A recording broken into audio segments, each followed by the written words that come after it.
Good morning to you. Top of the morning to you. Thank you for joining us for yet another webinar. This is the sixth edition, the sixth webinar since we started this webinar series. I don't know where you're joining us from. We're waiting for more people to join. Share the link with your friends, share with your family, share with the people who need to be here. We need to learn, we need to know that AI would not replace them if they do the right thing. And let them learn from somebody who has, worked in the consulting space for over 30 years. All right, so share with people, share with your friends, share with your colleagues who are scared that their professional career is on the line because of AI. Share with them. Thank you for joining us today. I don't know where you're joining us from. I don't know where you're joining us from. I'm joining from Lagos, Lekki 1, and I'm your facilitator for today. My name is Anu. If you're just meeting me for the first time, please drop your comments. Let's see where you're joining us from. Let us know where you're joining us from. Lagos, Abuja, maybe out of Nigeria. Please drop a comment. Let's see where you're joining us from. Thank you. We'll give room for more people to join, and then we are going to get started. We'll get started right away.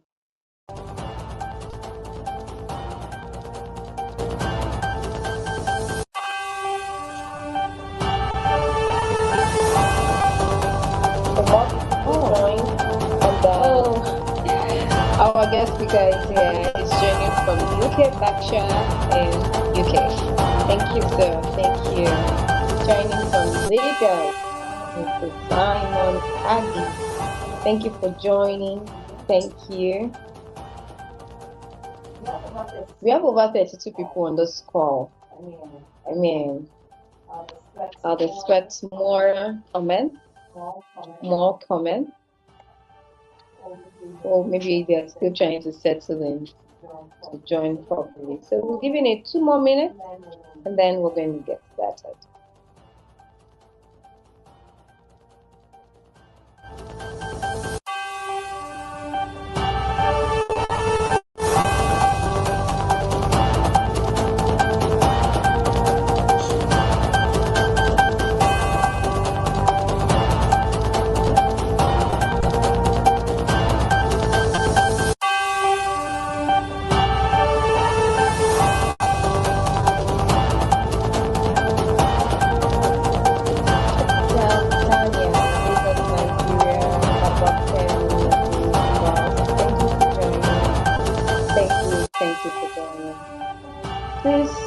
Share with your friends. Don't forget, you shouldn't learn alone. Learn along with your friends.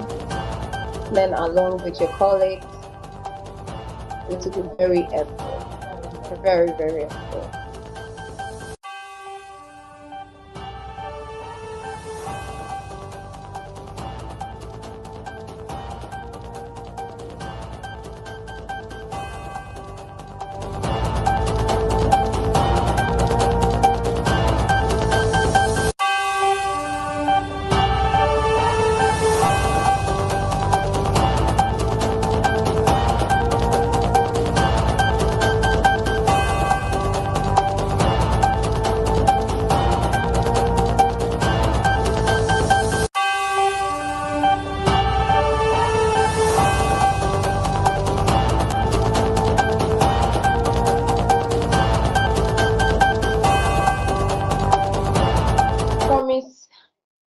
Thank you for joining from Lagos. Thank you for joining.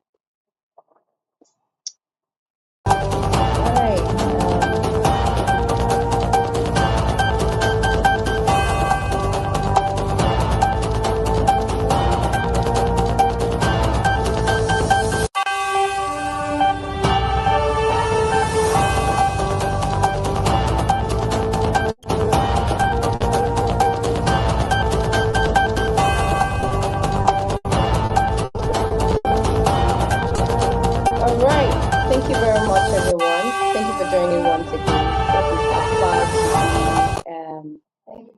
Thank you very much for joining once again.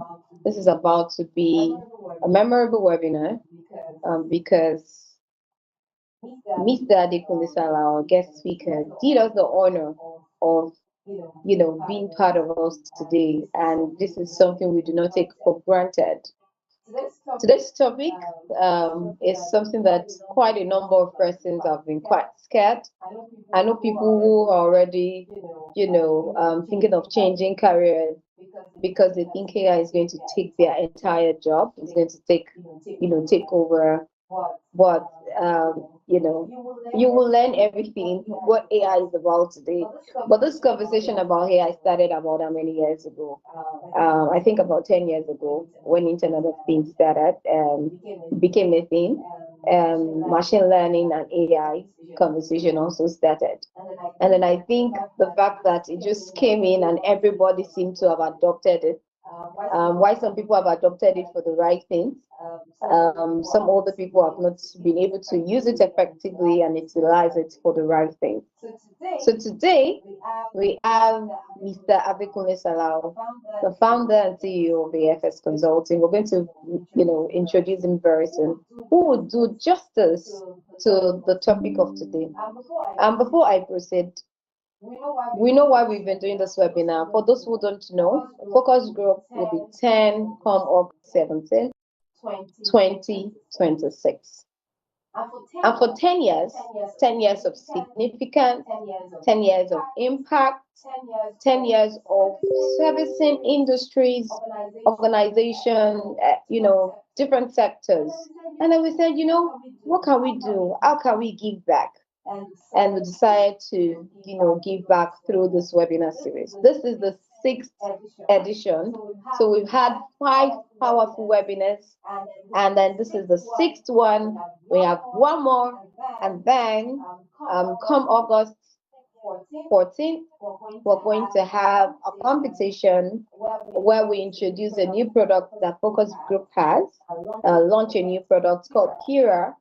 Come August 15th, we're going to have a friendly football match with another technology giant. And then August 17th, we're going to have the dinner and the business seminar in the afternoon, while the dinner will be in the evening.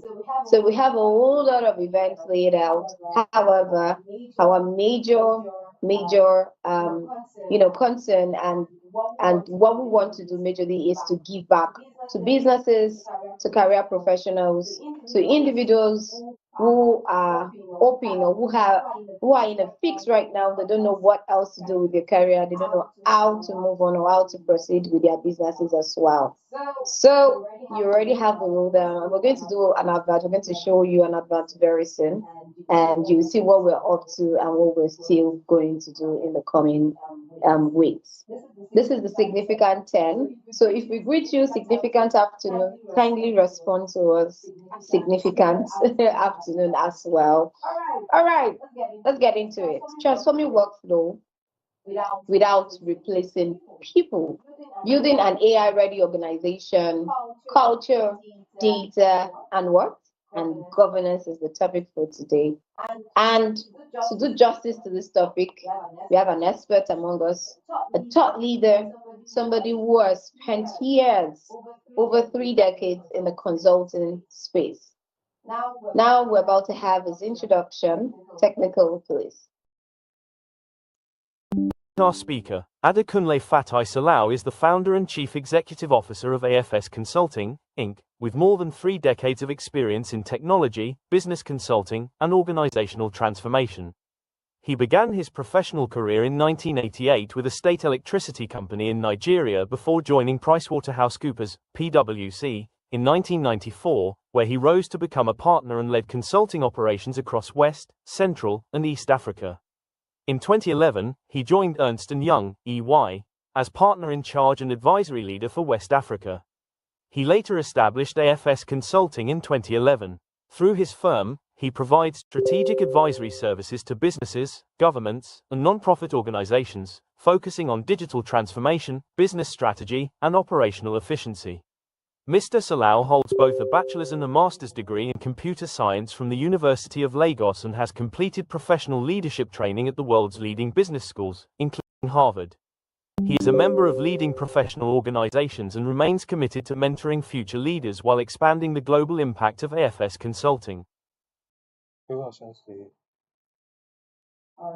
Right, thank you. Thank you. With a warm round of applause, let us welcome our speaker for today, our guest speaker, Mr. Adekunle Salau. Thank you and welcome, sir. You're muted, sir.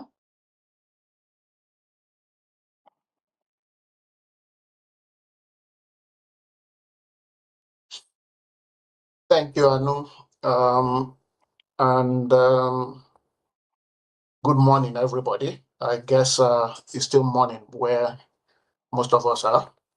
And for those who are joining, from North America or South America, I would say good, very early morning. And if you are joining from the Asia region, then I would say good afternoon. Anu, thanks for a very wonderful intro there. Thank you, sir. All right. Give me a minute. I want to display my presentation so that we can move ahead.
Did you guys see my slides? Not yet, sir. All right. So let me go back and share all over again.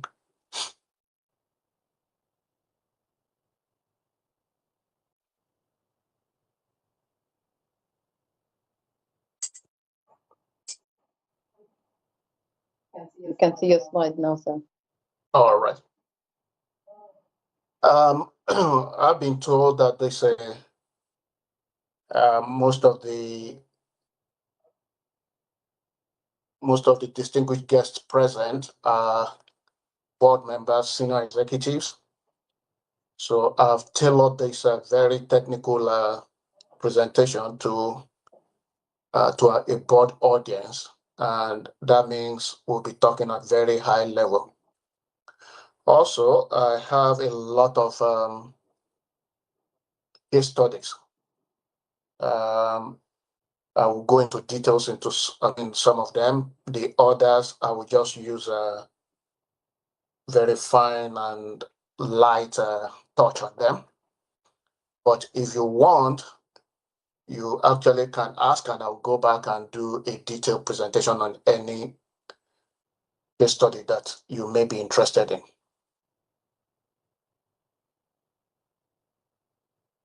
I've been asked to talk about transforming workflows. That is, using AI. But the most interesting thing is I've also been given a constraint that because we're in Africa, we are over 1 billion people, where about 80% of us are also children under 30. Therefore, replacing our own people is not an option.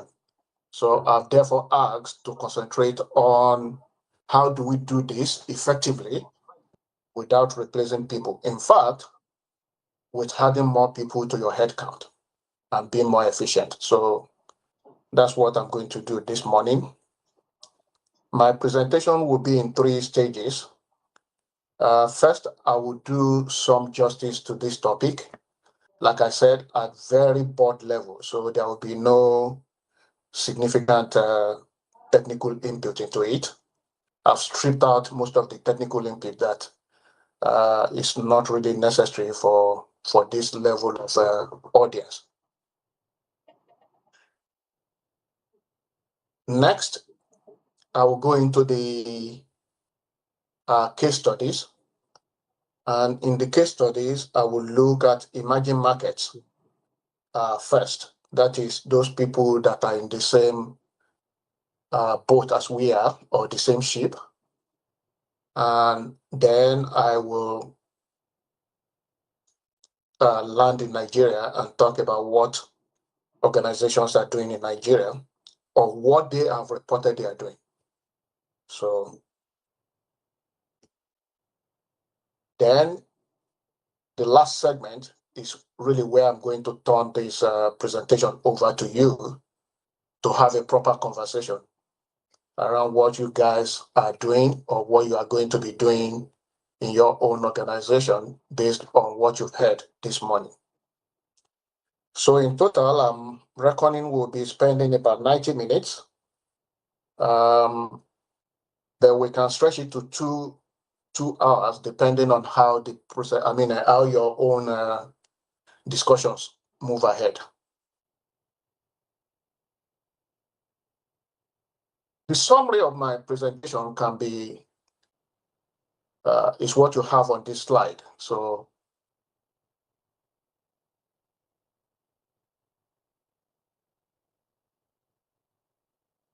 and if you're going to say it in a few words, you just say AI is a leadership transformation. And what's the meaning of that? Most people see it as a technology project. It is not.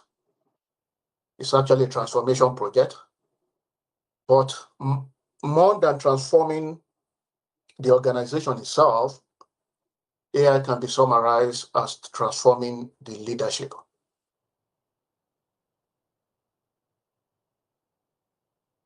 So your challenge, therefore, is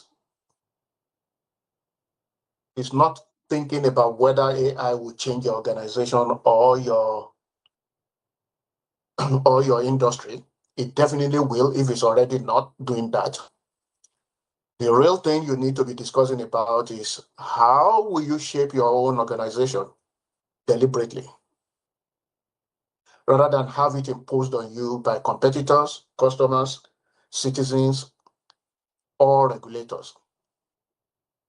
So therefore, I have put this simply as a leadership operating model and governance transformation. When you are looking at organizations that are successful, these are the things you will see in those organizations. They will redesign their work before they deploy technology. They will augment employees rather than replace them. They will treat data as a strategic asset. They will build governance before they scale, and they will develop trust alongside capabilities. Now let's quickly take a poll. Anu, do you have my poll technology ready? Yes, sir. Yes, sir. All right, so let's take a poll. What best describes your organization's current view of AI? A, primarily a technology project. B, a productivity tool. C, a leadership operating model. D, still unclear or under discussion. So we have 1 minute to do that. All right. Please drop your answers in the chat box, A, B, C, D. Drop your answers. You can click on it. I know when the poll closes, help me to display the result. All right, sir.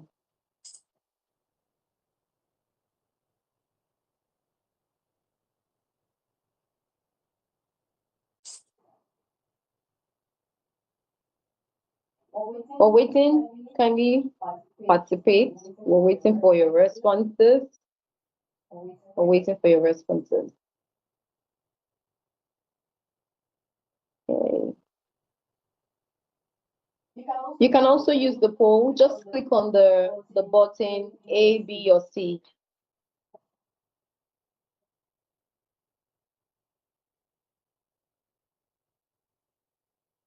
It should pop up on your hand, except you're using a phone, but if you're on a laptop, it would pop up. Okay, even on your phone, it can pop up actually. Yeah.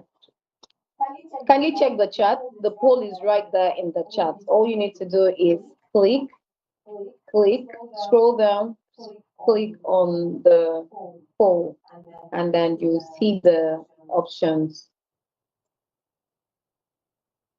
right there. Okay, more responses are coming in. 10 responses so far. Some people, dropped in their responses in the chat box. Okay. 12 responses so far.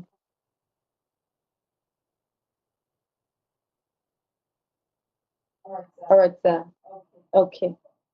I think majority of people think that a productivity improvement tool, and one person said still unclear, it's still under discussion. All right. So that's B, productivity improvement tool. Yes, sir. Yeah, that's good. I guess as much that's where we are likely going to be at this stage. So I'm not too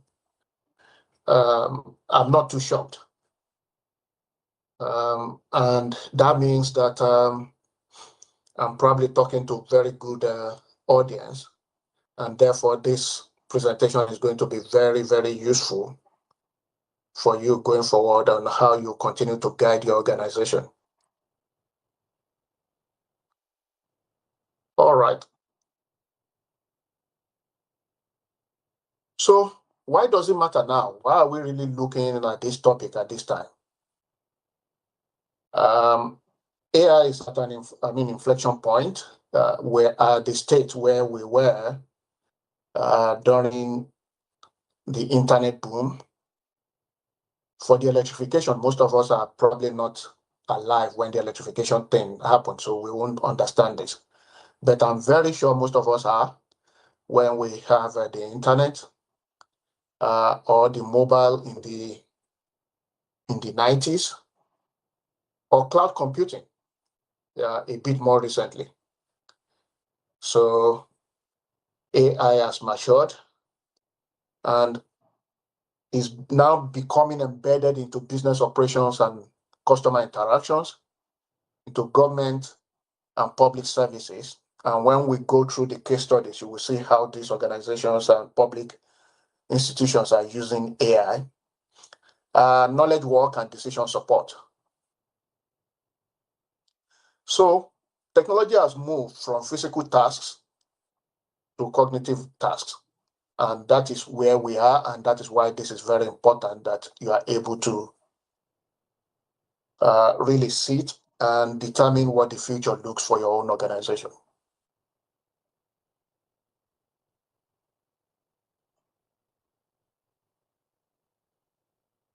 So the old model means that we are automating physical tasks. That's what we're used to, right? Machine replacing manual, repetitive labor, value measured in cost and headcount reduction, and technology as a substitute for people. In the AI augmented model, we are actually moving to cognitive work. That is where AI will help us to handle retrieval analysis and drafting. Value will be measured in capacity and quality and speed. And technology will now be a multiplier for people. So it's not going to be a substitute for people, but a multiplier for people. Now, there are many ways you can use AI depending on where you are and what really is important in your own environment. So For those in the developed world, that is in Europe and Americas, they most likely will be concentrating on how can they use technology to replace people, most especially for cognitive work. That's what they will be focusing on. And why they will be doing that is their population is dwindling. There's a significant, and I know you know this, there's a significant backlash around migration. So rather than continue to import people from Africa and Asia, they will most likely want to use technology to replace those people. But where we are very strategically positioned to actually use AI the best way that it suits our environment. That is for our organizations to scale. Now, it's interesting. The first thing is, actually, I should have put this as a poll. I don't know why I did it. I wanted to know how many of you are currently in organizations that are serving 10 million and above people. So if you are one, just do a kind of comment in your in the chat. But I doubt if many of us are actually addressing about 10 million and above. Africa is a continent of about 1 billion people. Nigeria alone is about 250 going to 300. So if your business is going to scale and deliver to, let's say, 10% of Nigerians, which will be about 25 million people, before now, you will be concentrating on how do I really, you need to put in a lot of people either in your call center or in your customer support. That's what we will be doing. That's what people were doing before. But what AI has now allowed us to do is actually to scale to that level of productivity by adding both people and technology. So rather than have a call center that is going to have about 5,000 people, you actually can develop a call center of about 1,000 people and then use technology that will boost better productivity. So that's where we are going. And that's what AI is helping and allowing us to do. The real question before you at the executive and board level will be, I've classified them into these 5 big teams, workforce. Will AI replace my job? How do we manage employee concerns, risks? How do we avoid legal and reputational exposure? How do we ensure trustworthy output? Governance. Who owns AI decisions? What controls should exist? Investment. What should we prioritize? And what do we measure as value? Regulation. How do we stay compliant as rules evolve? And who monitors the landscape? These are questions that if you are not already answering them, you need to answer them in the next few months, unless you don't want to remain competitive.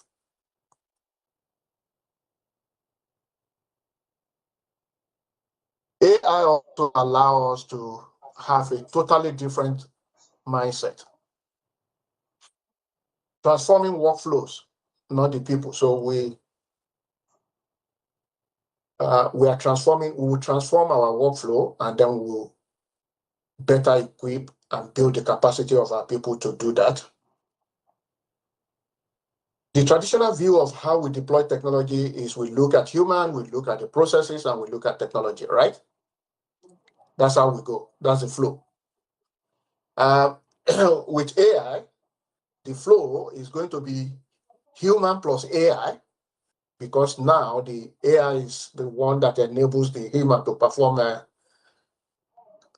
to perform its best, an enhanced process because the traditional process will no longer do, and therefore you will have a better outcome. So we no longer view AI as a technology project. It's embedded in the process itself. Therefore, you should have faster decision process, a reduction in your administrative burden, better service delivery, improved quality, increased innovation, and not indiscriminate workforce reduction. Now, I'm not kidding you that you are not going to spend money on rebuilding your workforce capacity. Definitely you have to, because you need to teach them about new ways of doing things and how AI is going to enhance what they currently do. The interesting thing is AI may also allow you to move people from a current function to another. So I'll give an example. In the 80s and 90s, when the banks start scaling, especially in the 90s, when technology was significantly introduced into the banking environment in Nigeria, the banks suddenly found themselves that there were significant increase in risks. So things that they were doing manually are now being done by computers, but they still need to understand what happened and how should they respond. So the risk process was now being enhanced, and more people are being added. I'm sure there are risk organizations in banks today that have several hundreds of people sitting in the risk environment. So going forward, that risk environment is going to better utilize technology and AI. And as transaction numbers are significantly improving because of the investment we've had in technology, there are new risks and fraud elements that are being introduced into that market. But rather than hurting people, what we are having now is that AI will continue to help to shape those things and also to prioritize what kind of fraud or what kind of transaction that should be brought to human attention. So if you employ AI properly in your risk management process, the chances are you'll be able to now look into more transactions without hurting people.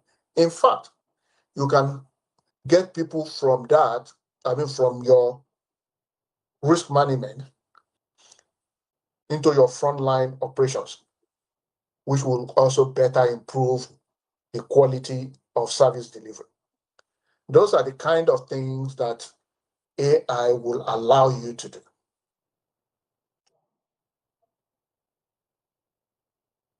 There are 4 stages of maturity. Experimentation. So it's okay, don't let me say this. Maybe when we do the poll, I will relate this to what you told me earlier. Experimentation, that is individual use cases, only personal productivity gains currently, and limited control. So the organization is actually not controlling now. You're allowing your staff to experiment with what AI tools. There are just individual small cases that are still being experimented. The stage 2 is that you've started seeing the benefit and you now organizing your adoption. So you get to the departmental deployment, you start defining what the policies will be, and you start institutionalizing governance on how to govern your AI delivery and initiatives. Stage 4 is when you've matured and it becomes an enterprise. You are now, integrating this into your entire organization. So you have AI embedded in workflows. Your data strategy are now being aligned because, interestingly, the quality of results you get from AI has a direct proportion to the quality of your data. You remembered the old saying in technology, garbage in, garbage out. This is where it pronounces.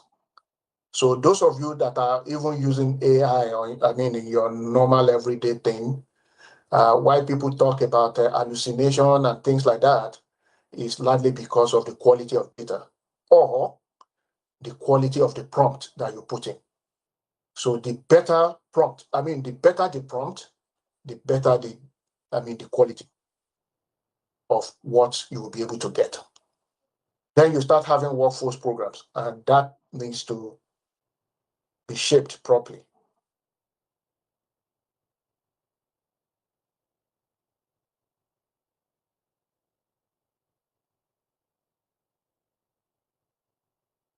The last but not the least is AI becoming native to your organization. So you now have AI across your entire organization. You have continuous learning systems, and your governance now starts making decisions on a regular basis. I will go to the poll first, then I'll come back to this slide. Anu, can you let me open the poll? Poll number 2.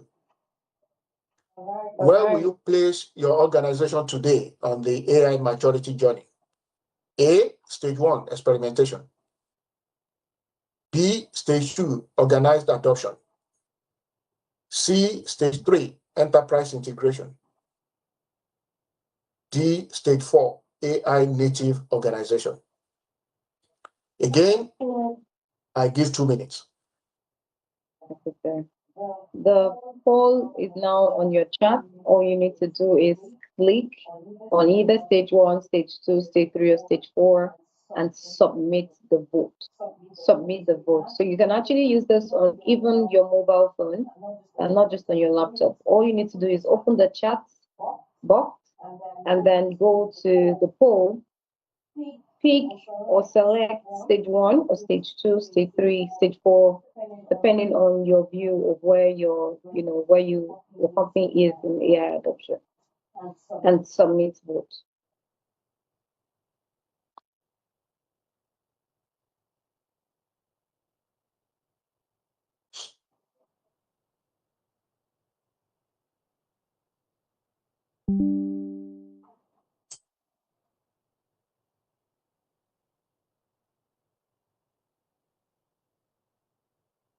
Okay. We have 6 responses so far. Please bring the responses up. We need more people to respond. We have about 34 people on this call. More people need to respond to this vote and to this poll. Submit your vote.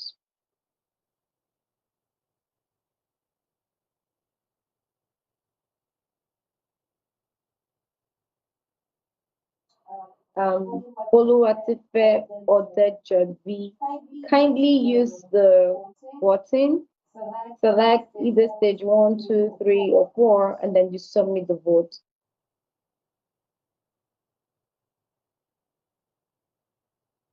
We need more responses. 8 so far. 9.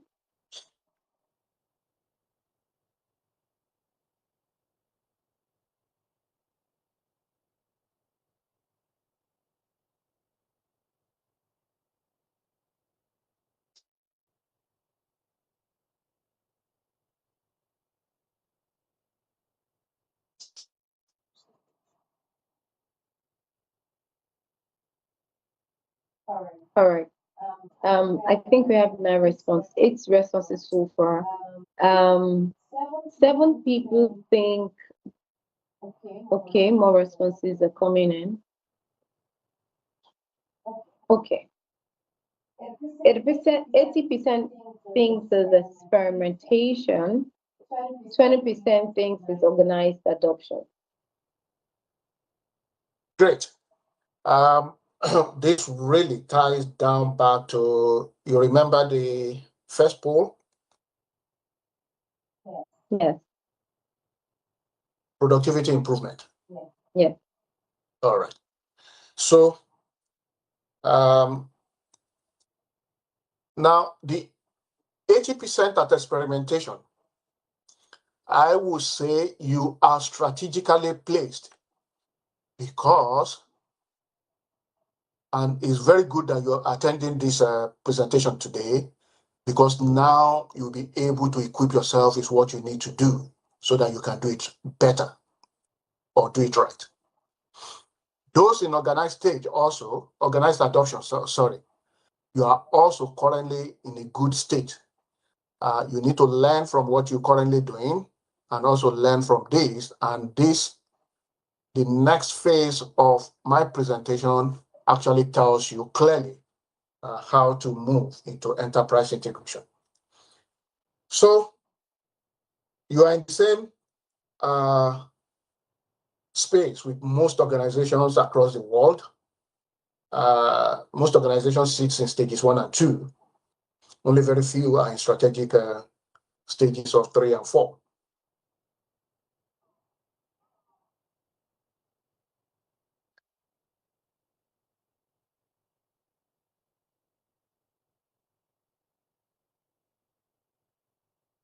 Now, there are 3 pillars of an AI-ready organization. The first one is your culture, which deals with how do you create trust, how do you develop capability, and how do you adopt AI across your entire workforce. Pillar number 2, your data. That is ensuring that your information is reliable, accessible, and well-governed.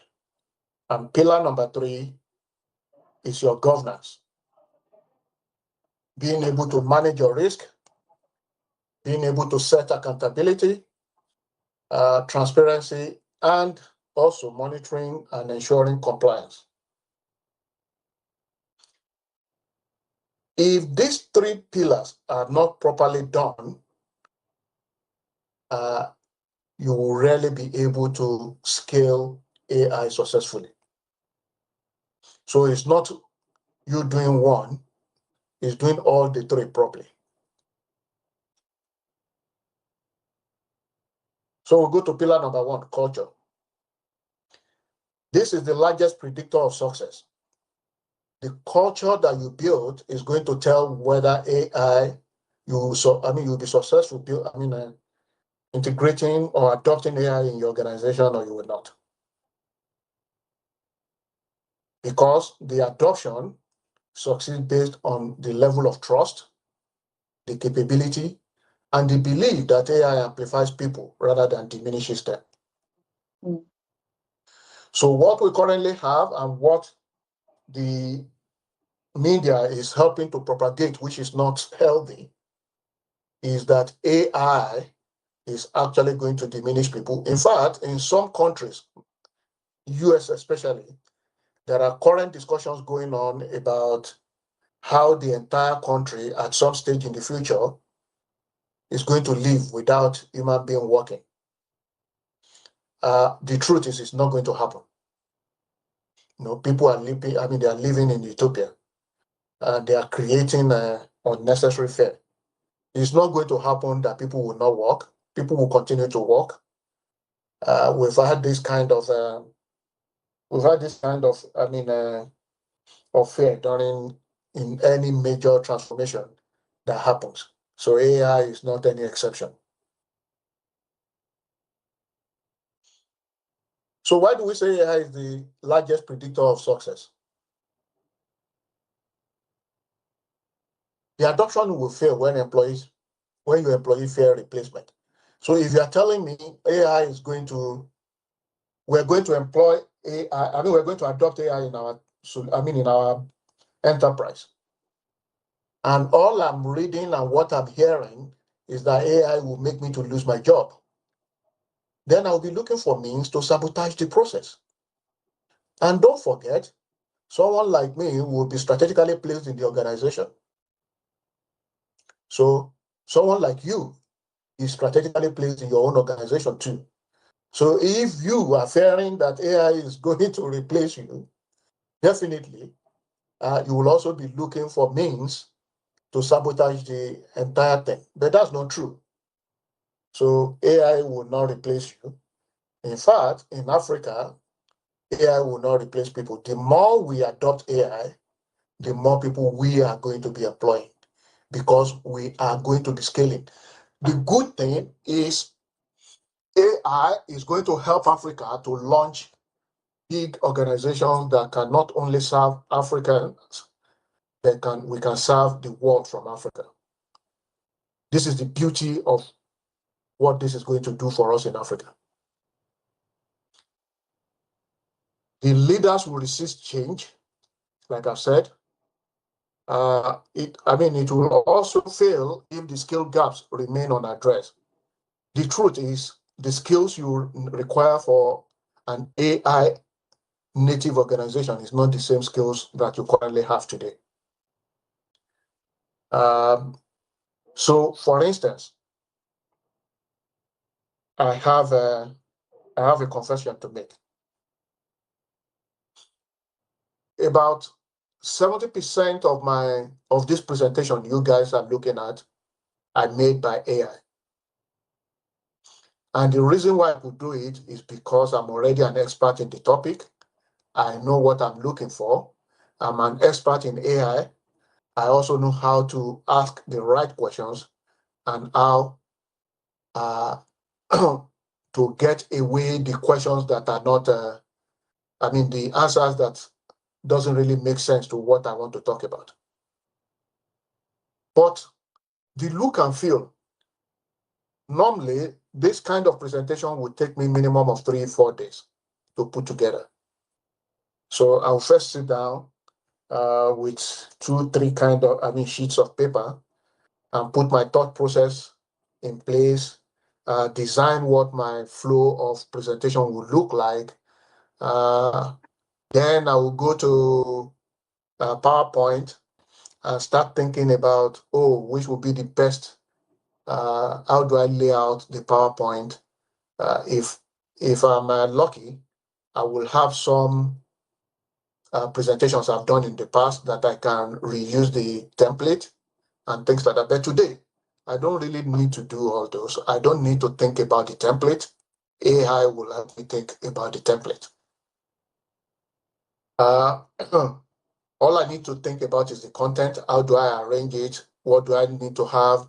Which kind of questions do I really want to, the AI to answer for me, and put all those in, and then prompt my PowerPoint to build me the deck. Then my PowerPoint will take on the job. The one that will have taken me 2 days, which is the layout of the PowerPoint, make sure that it looks ready, is good, it will display well, it will flow well, and things like that. PowerPoint will help me do that one within 30 minutes or less. So the remaining 6-8 hours that I pour into the presentation is really about thinking about my audience, the messages I want to put in, looking for the right case studies that I need to, asking AI to do the research on the case studies also for me, that I don't need to go and open books and be doing all those on my own. And when those case studies comes back, I'm able to interrogate them and say, look, does this make sense? Give me more information. Where do you access this from? Give me the link. I'll go in there myself and read it and understand all those.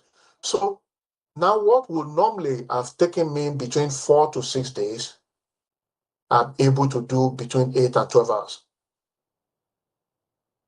That's the power of AI.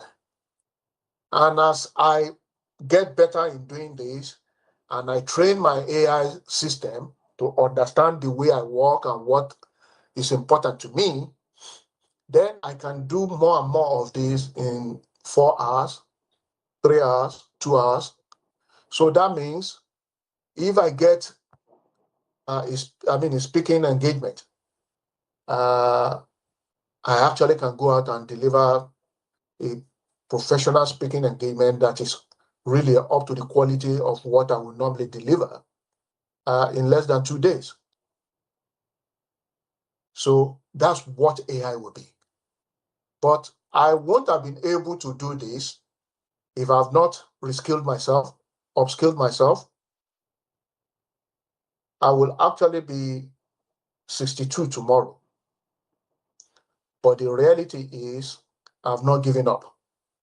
I'm doing the same kind. I spent a lot more time on the computer than most younger folks. I study more about AI than than an average technology person. I'm continuously learning. I still work 16 hours a day, only that this time I work smarter. And now I don't really need to go to the office anymore. And I monitor all my businesses in America, in all over Africa, and in the UK from the comfort of my home. So these are the things that AI has enabled me to do. As I'm talking to you, there are agents that are working in the background of the computer I'm using to talk to you now that are already collating the work that my people in the US did yesterday. And when I finish this, it's going to give me a summary and I'm going to look at it. And I'm also going to be able to respond to them. And the same thing will happen around 8 p.m. today. All the things that were done all over Africa will be summarized for me. So when I come back into my study around 9 p.m. before I go to bed, I will see the summary, and if I need to, anything I need to respond to, I will respond before going to bed. And that same thing will happen overnight. When I wake up, the first thing I see after my early morning prayer is actually to go and look at the agents and see what is there for me. The same thing, the kind of books I need to read, the kind of skill set I need to update on, my clients that I need to talk to, the clients that my people have messed up, but that I can see because I'm seeing the feedback of of what the client is saying to us real time, and that I can schedule and ask for meetings and talk to them. So those are being done by my AI agents, and those are things that either I would have had to call people around. I will be banging on my table that this information is not coming in at the right time and things like that. But for me to do that, I'm continuously reskilling myself and upskilling myself. I am collaborating with AI. I'm retraining my AI on a daily basis. So, for instance, my ChatGPT now has a better understanding of who KS is. My ChatGPT calls me KS. So when I go in and I talk, he understands that it's okay, this is KS that is talking. And I've trained it to such an extent that I've asked my wife, and when my children comes to visit, to have a chat with, and he says, "Oh, your tone doesn't look like KS. Are you sure you are KS?" Then it will ask them a particular question for them to answer, which if they answer successfully, will say, "Yeah, but this tone, I'm not sure you are KS. How come you've not shouted at me today? How come you've not said no? You are not doing the right thing." So that's the level of training that I've given to my own ChatGPT, and it customizes itself to me.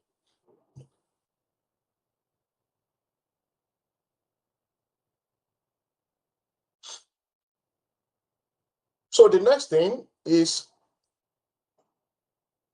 taking my workers from doing tasks to focusing on judgment.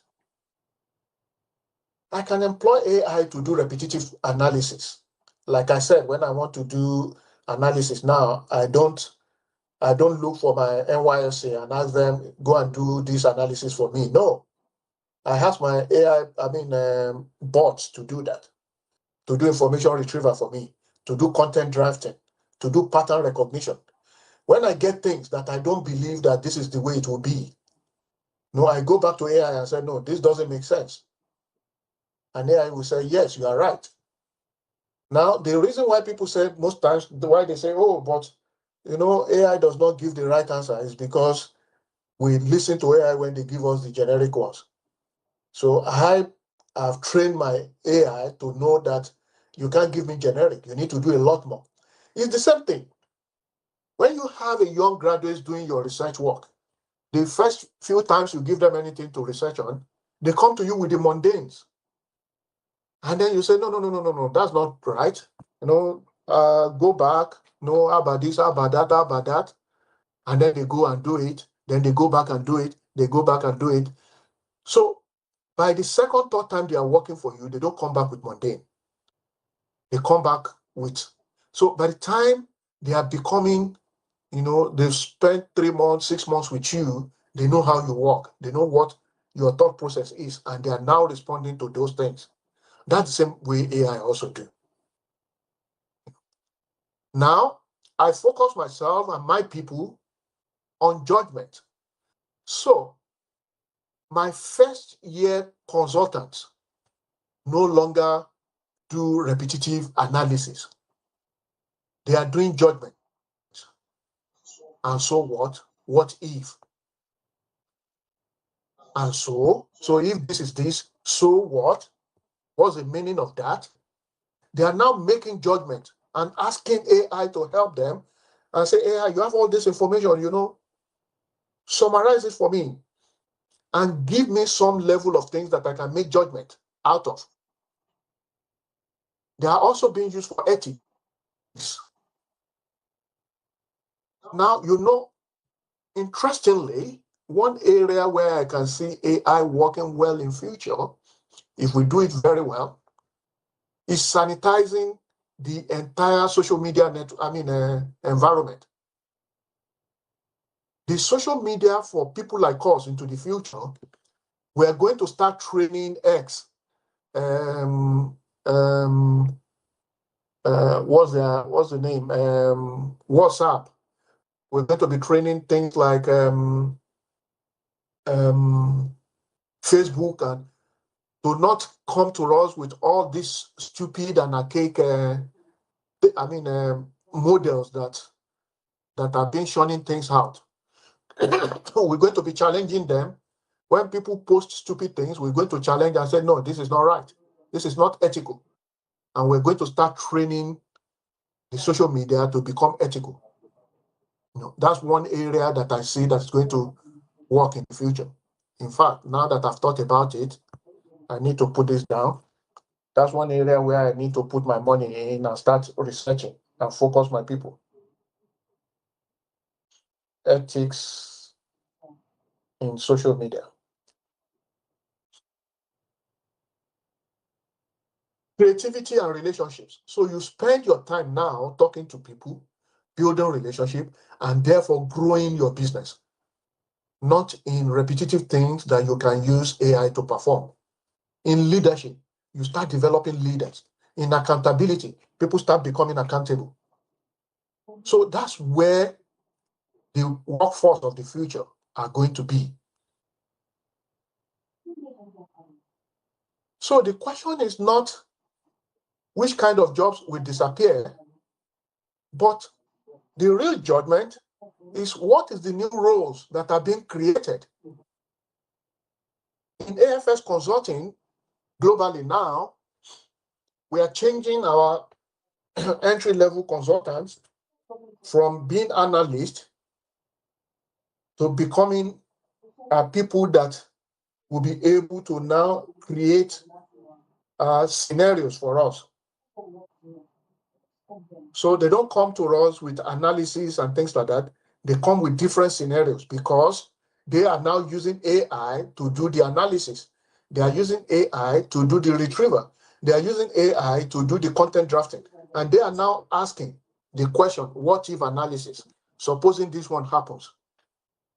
And they are coming with several scenarios that we can go to the client and deliver quality to the client and say, if this happens, this is what we think will happen. if this scenario, occurs, this exactly. So when we are helping organizations to build strategies these days, we are changing our strategies from being definitive to becoming scenario based. And we're now saying, if this scenario happens, this is how you are going to respond. And this what are the things. In fact, we are becoming more predictive to say, based on the data that we are seeing, this is what we think the future is going to look like. So we are helping to predict what the future should look like. New leadership responsibilities. So you can no longer delegate this to the IT. Learning, experimenting, governing, and communication. So the leadership needs to take control of this. You yourself needs to understand the AI capabilities and its limitations, so that when your people are talking to you, you know what they are saying, you are able to ask the right questions, and you are able to direct them to do the right thing. You are able to point them out to where the experimentation should happen. You are able to clearly delineate what controls and accountabilities that needs to put in place. And you are putting clearly in place the communication that will go to each stakeholder. How do we communicate with employee? How do we communicate with our shareholders? How do we communicate with our customers? How do we communicate with our suppliers? All those are things that now you need to be able to do, and you need to be able to get involved in. You can no longer delegate this down. Poll number 3. Anu, help me open the poll for poll number 3. Poll number 3. Which foundation needs the most attention before AI can scale safely in your organization? 1, culture. A, culture. B, data. C, governance. D, all the 3 equally. All right, we have the poll in the chat box. We have the poll there.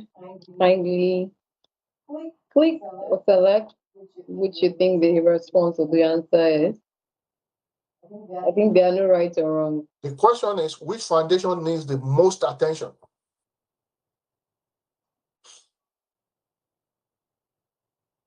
Which foundation needs the most attention before AI can scale safely in your organization? Cultural, data, governance. Kindly use the submit vote button in the chat box. All right, responses are coming in.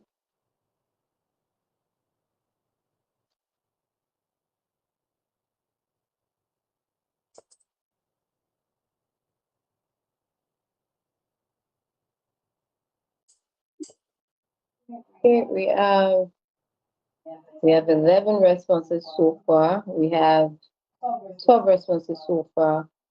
15 responses so far. 14. Quiet, more. We still need you to vote. We need your votes. We need your responses. Right. Okay.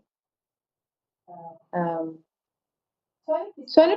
think that it's culture, that is A, trust adoption and upskilling. 6% thinks that is data, quality ownership and accessibility. 2% thinks is governance, risk, accountability and compliance. And 62% thinks is all 3 equally. Can you repeat that, please? All right. 18% thinks is culture, trust 18, adoption and 1 8. Yes, 1 All 8. right. 6% thinks is data, quality, ownership, and accessibility. 12% thinks is governance, risk, accountability, and compliance. And 62% thinks is all 3 equally. All right.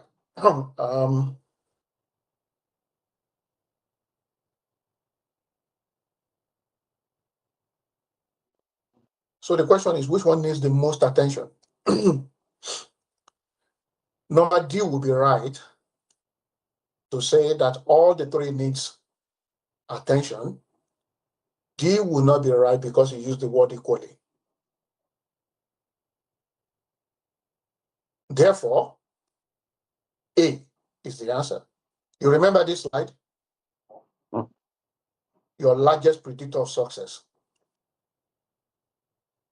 So if it's the largest predictor of success, where do you spend the most? Ocho.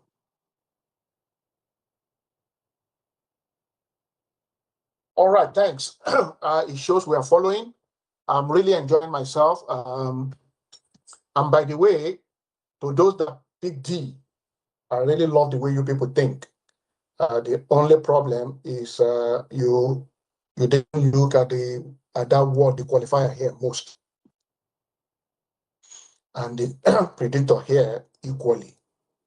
So if number D had not put the word equally, D will have been the right answer.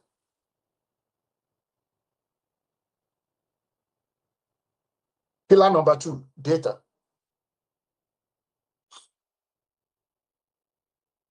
Like I said, AI is as good as the data behind it.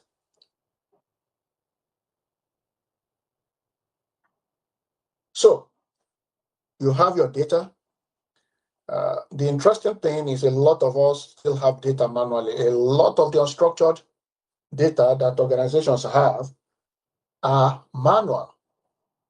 It's okay. I will do a poll, this impromptu poll.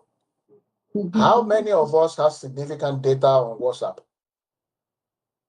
Anu, let them put it in theirs. And then I will talk about it when I get to the end of the data. Please write your comments and how many of us have, because a lot of us don't know that WhatsApp is also data. So you can use either yes or no, or 50%, 100%, Yeah. 30%, whatever percentage of data you think you have on your WhatsApp. You can drop it on the chat. Just drop your chat, your comments in the chat. In the chat, rather. Drop your comments or waiting. So the data behind the intelligence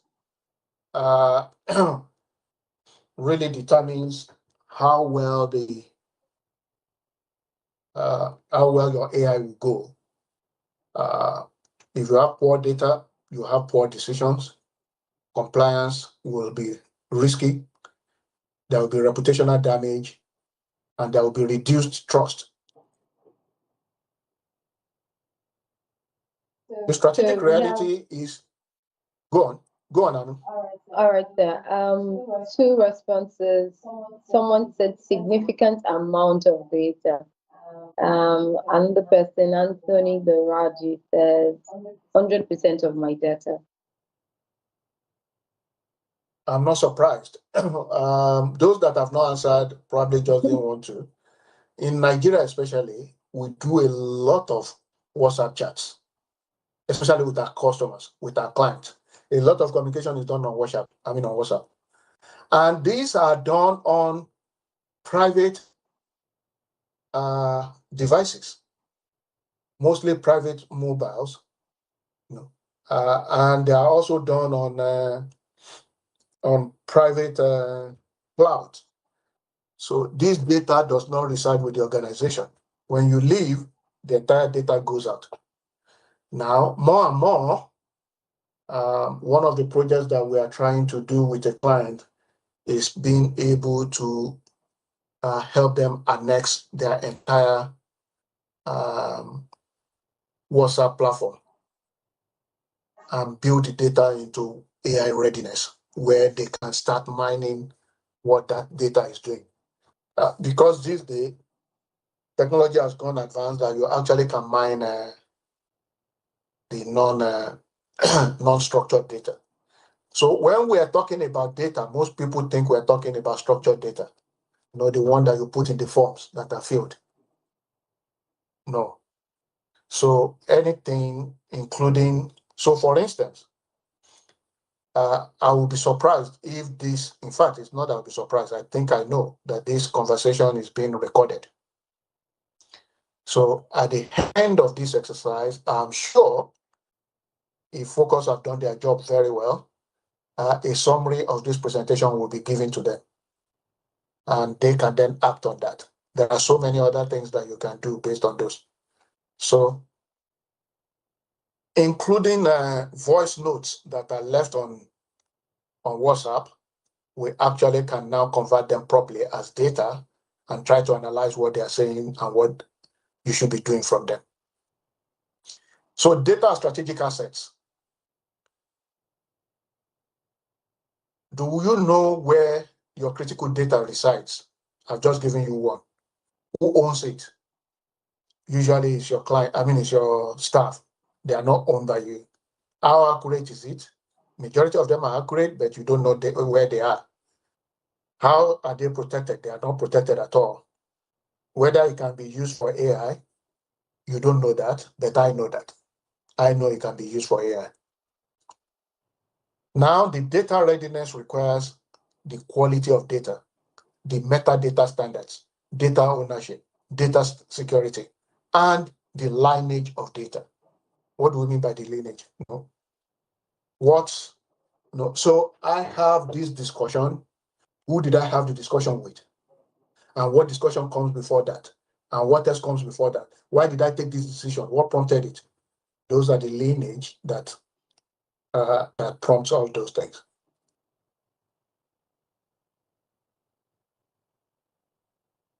Building the data foundation. Your data governance. You need to now define who owns the data and the stewardship. How reliable and consistent the information needs to be.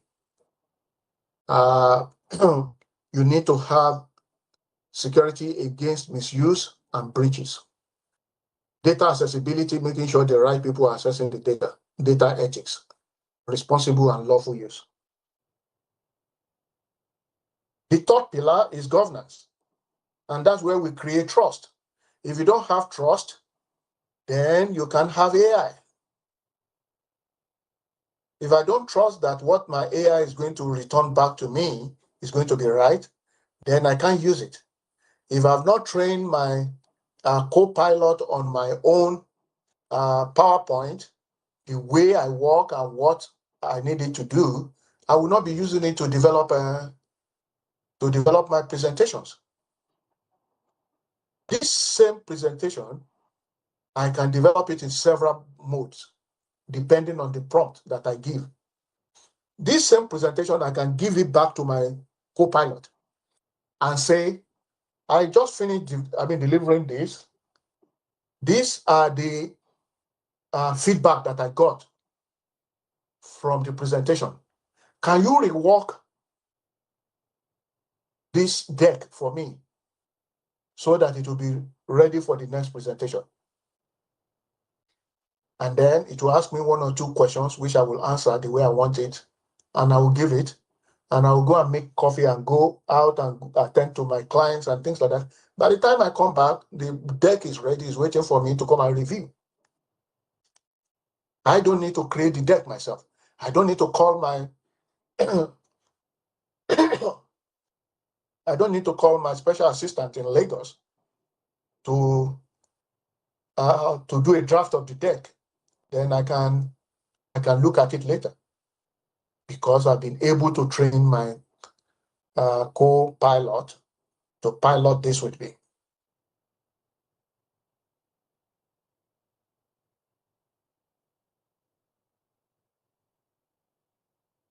Without governance, we are unable to enable innovation at scale.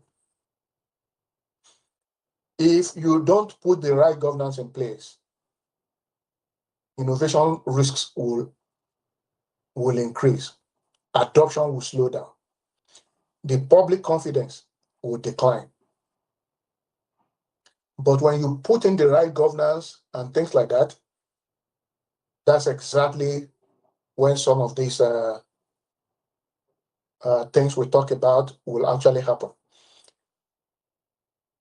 Shortly before the Iraq war in February, those of you that were following international news will have read that the U.S. Department of Defense and its AI partner were having a fit. In fact, they fired the people because they asked that the AI that they are doing, the war AI that they are building should not have any human intervention at all. And those guys who are building it are saying, no, you can't do that. There must be some guardrails. We want these things to have some guardrails. We want it to be, human intervention along the line so that things can happen. Do you remember what happened the first day of Iraq war? Yes. A school was bombed in Iraq where several children were killed. Now, I don't know this for sure. I don't know for certain. I'm inferring. I think that problem probably was because of AI issue. Because that location used to be a military location. But for several years, that location has now changed from military use to civilian use. And they've been marked like that on all the necessary maps and things like that. But the US still bombed the place because it was probably marked in their own disdain as a military facility. And because there was no human intervention to check and say, it's okay, should I bomb this place or not? And like I said, this is a guesswork. I'm not 100% certain. I'm just telling you from available information I have all over the things I've read and I've heard. So hopefully at the end of the war, when they do the postmortem, we will know whether truly it's AI or it's not. Governance should enable innovation at scale. Without governance, you can't scale innovation. It just won't happen. These are the components of governance that must be in place. Strategy. Before you scale, you need to define the strategy. You need to define accountability. Who owns this decision and when will the decisions be made?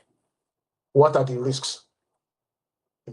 Identify those risks and how you are going to mitigate those risks. Regulatory and legal obligations. Continuous performance oversight and ethics. How do we use this responsibly? So these are the governance frameworks that you need to build in order to scale properly.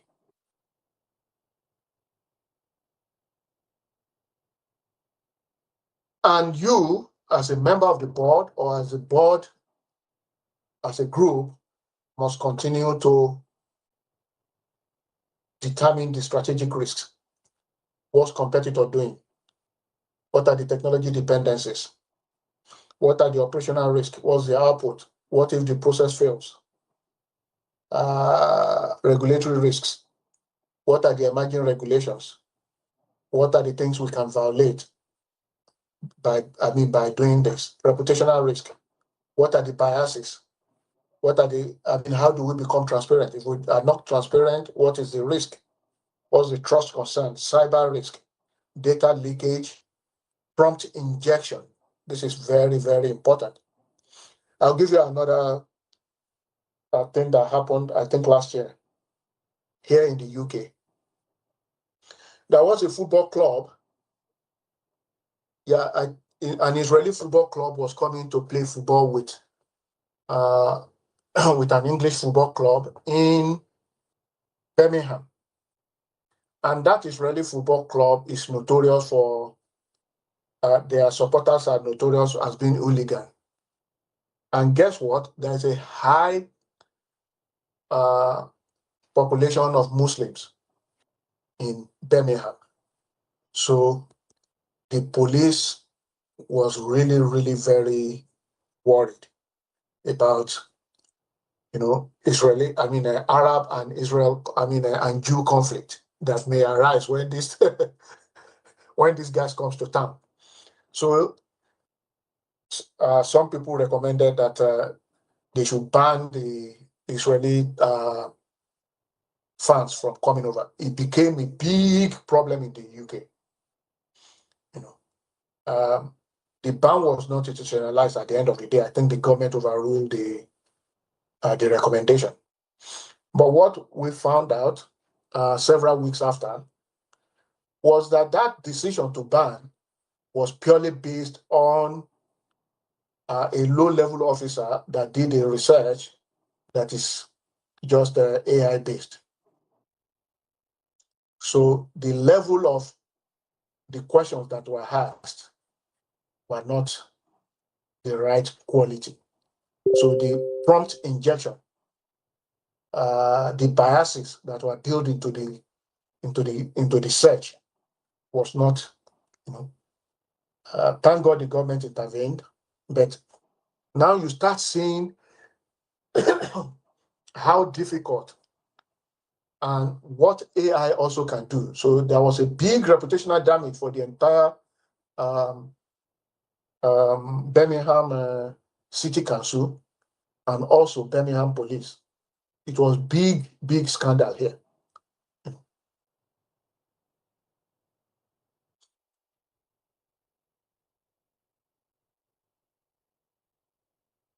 These are the principles that the board needs to endorse: transparency, accountability, fairness, privacy, security, and human oversight. I cannot emphasize this. Human oversight. The critical decision must remain under human review. We don't want the situation of those two examples I've given.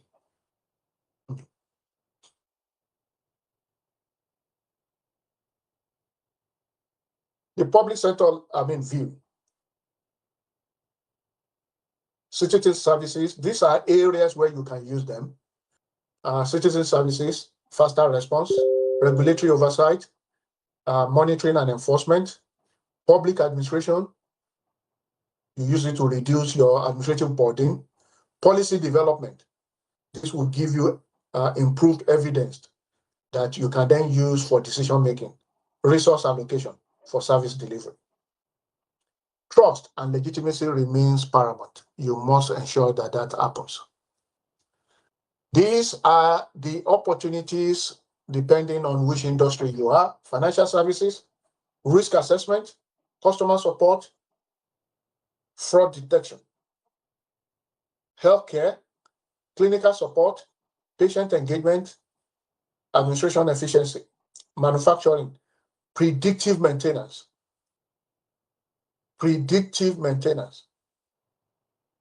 quality assurance, grid optimization, asset management, personalized learning for education, grid optimization and asset management, education, personal learning, administrative automation, public sector, casework, citizen inquiries, and service monitoring.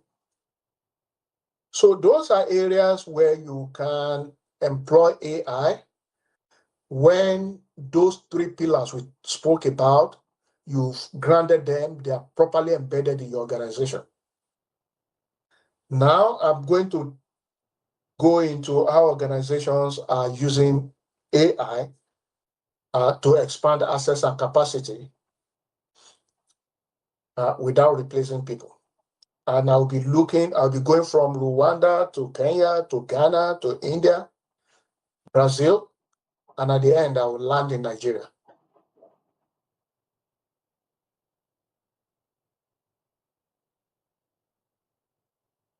Safaricom is a telecoms, this is a leader in Kenya. So with tens of millions of mobile and financial services customers, You also remember Safaricom is the owner of this M-Pesa. Those of you that have heard about M-Pesa, this is the organization behind it. So they've used AI as the power of their customer service tools, and they use it to routinely handle inquiries for mobile services, for digital payment, for account management, and for technical support. The result has been faster response times, improved customer experience, better service availability, reduced call center congestion. AI has enabled Safaricom to increase service capacity without proportional increase in workforce cost. To do all this before will have cost them a lot more because they need to put more human beings. The good thing is they added more workforce, but not at the rate at which they would have done if they don't have AI. Right? And what is the golden handshake for us? They did not reduce their workforce to do this. Zipline in Rwanda and Ghana, they've used AI to actually to enhance their medical delivery.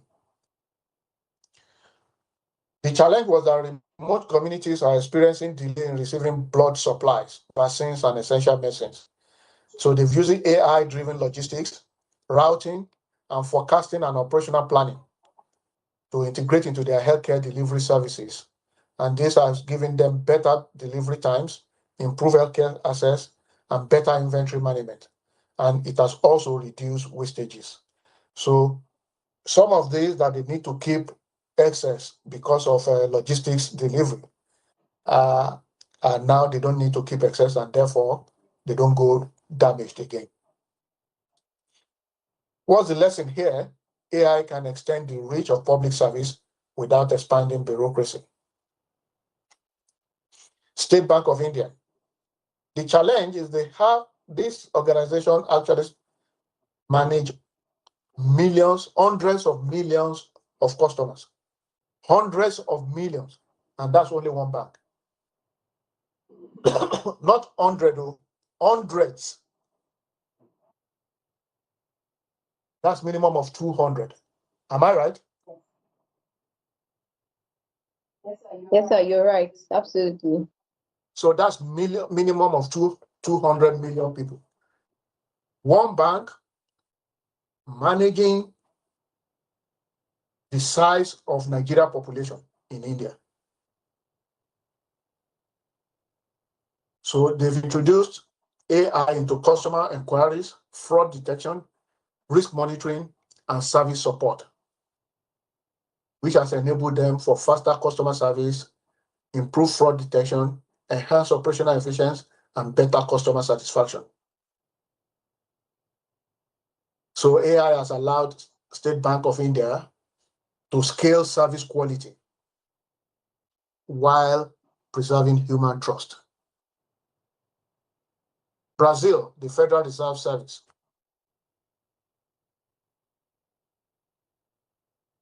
The Federal Reserve Service. That's the equivalent of our CBN. Brazil was having, Federal Revenue Service, not Federal, that's our equivalent of NRS now. NRS now, not yeah. And interestingly, when we get to NRS, you also see what they are doing, because it's one of the managing tax compliance across large complex economy requires significant manual effort. So they've reduced significantly this manual effort with advanced analytics, and they've now started deploying to detect anomalies. So when you file your returns, they can detect anomalies in your return using what? Pattern recognition. So they can go back and see all the filings you've done in the past and then say, so how come you are doing this? Or They do analysis or pattern recognition across industry and pick which ones are identity fraud, improved audit targeting, and support compliance. Now they are more efficient in enforcement. They've improved resource allocation and increased compliance rates, reduced manual review workload. So it's becoming very difficult to evade tax in Brazil. In Nigeria, it's going to become very, very difficult also going forward.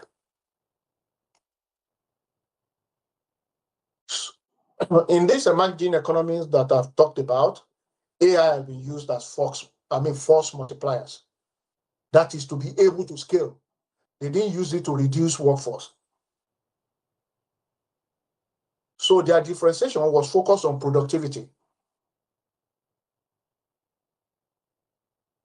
So they are actually using AI to focus on access, inclusion, capacity expansion, and service delivery.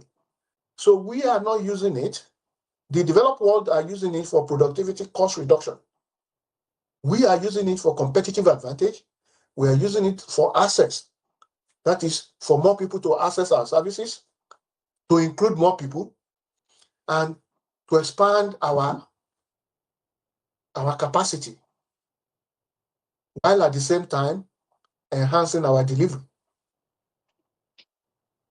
So this is not only an efficiency tool for us, it's actually a tool for national development.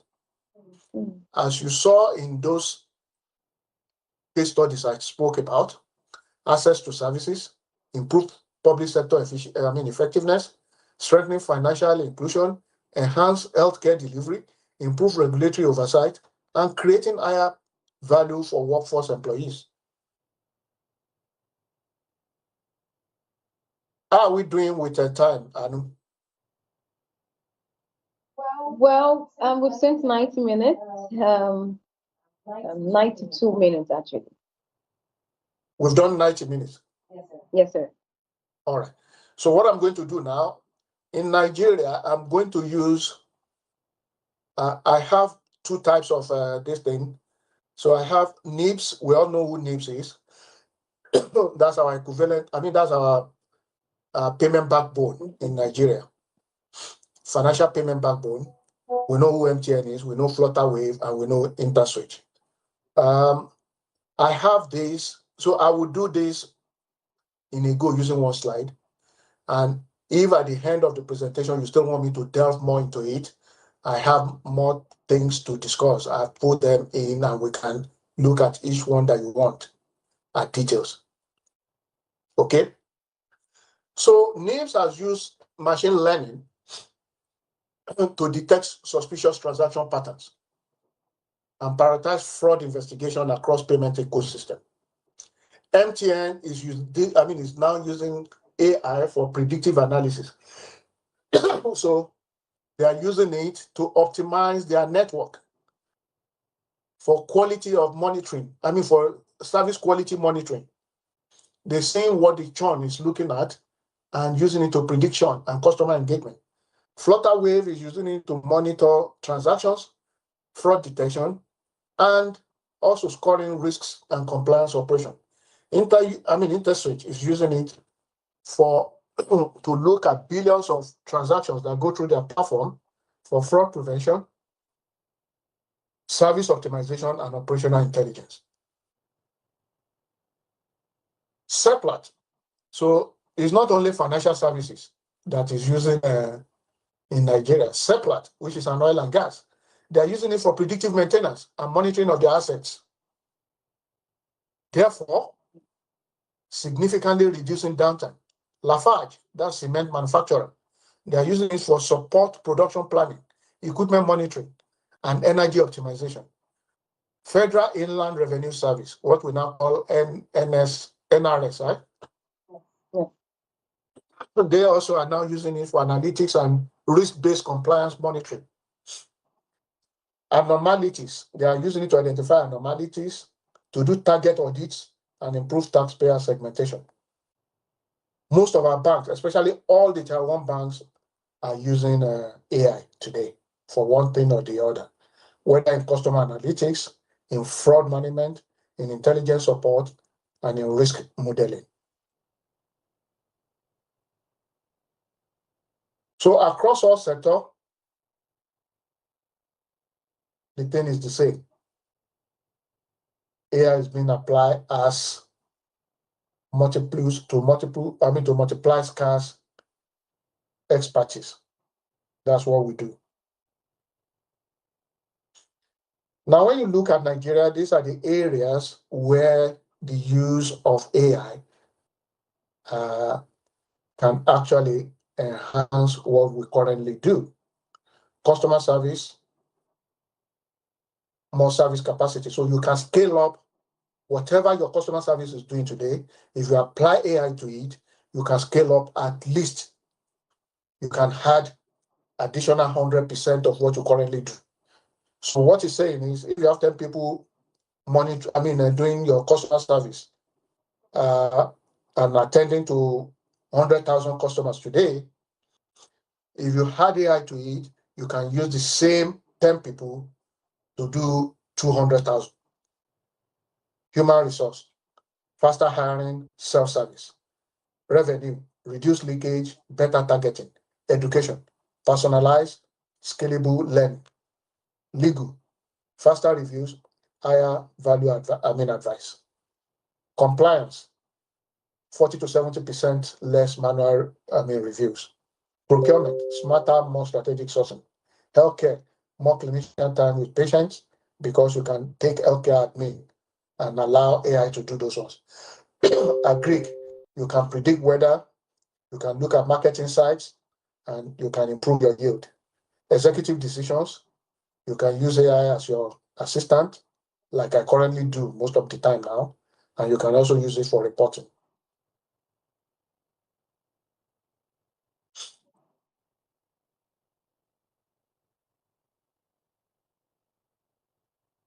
So this is the pyramid where value can add. Efficiency, productivity, decision intelligence, service expansion, innovation. Most of you are still at efficiency and productivity. Where you really want to go is service expansion and innovation.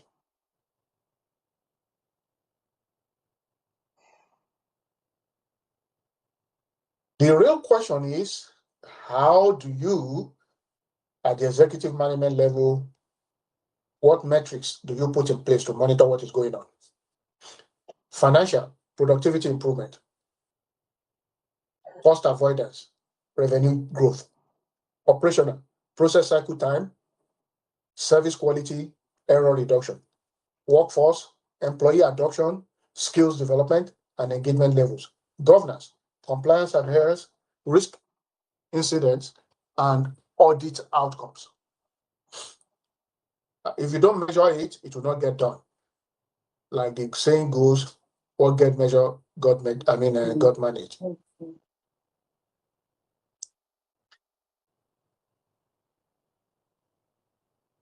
This is what an AI-ready organization model looks like. At the leadership, vision and accountability, culture, trust, skills, adoption, data, quality, accessibility and security, governance, ethics, risks and compliance, and capability, be able to scale and respond. The value that will then be given to you will be better outcomes for customers, citizens, employees, and stakeholders. What you need to strive to do over the next 12 months, establish an AI oversight, board level accountability, approve AI principles. You need to approve what are the use standards. So ask your management and executives to develop case studies that you can use, and then you need to approve that. Run readiness assessments. Evaluate your culture, your data, your governance, your maturity. Prioritize value case. Focus on areas where, outcomes are going to get, where the outcomes are, gives you the biggest money for your buck. Prepare your leaders and your employees, so you need to upskill them. And lastly, before you go on large-scale deployment, ensure that you build your enterprise governance. What you need to remember, AI is a business transformation, it's not a technology project. People remain central to value creation. Culture drives adoption. Data drives your effectiveness, and governance drives trust. And all this combined creates a sustainable advantage to your organization. This is my closing thought. The future belongs to the organizations that combine human judgment with artificial intelligence. I won't answer you if you ask me, will AI transform our organization? The question I want you to ask going forward is, how do we transform responsibly? How do we maintain trust? How do we empower our people? How do we create lasting value through AI? AI will not replace you, but those of you who understand AI will outperform those who do not. Thank you. And I want us to take this last polling before we go to our discussion. All right.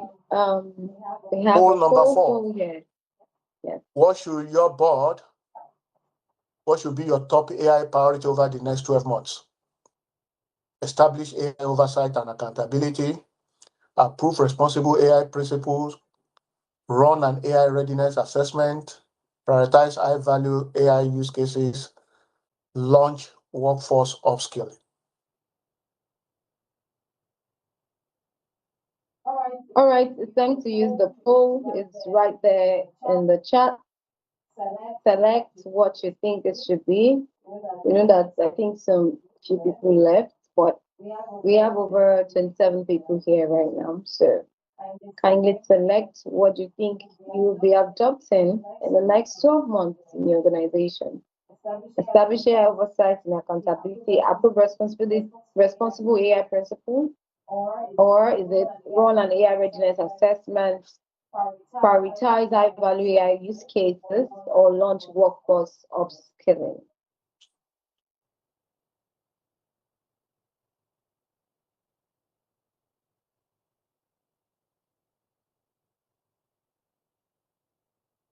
Okay, the responses are pouring in.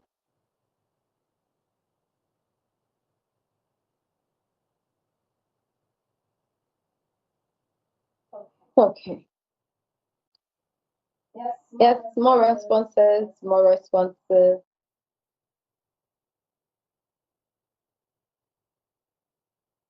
Okay.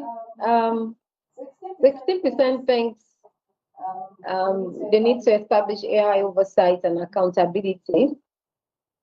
8% thinks they need to approve responsible AI principles. 33% thinks they need to run an AI readiness assessment.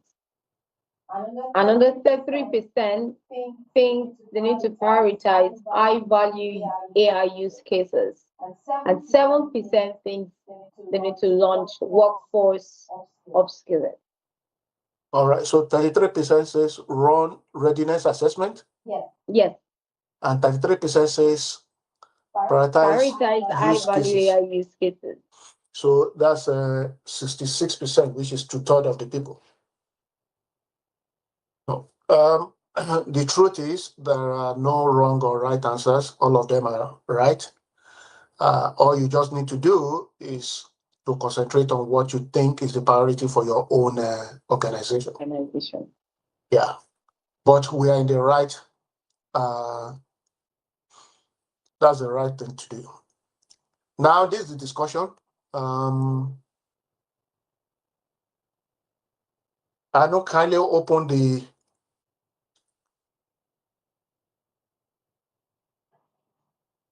open the chat is mic for open. people to talk so they Oh, can put. okay.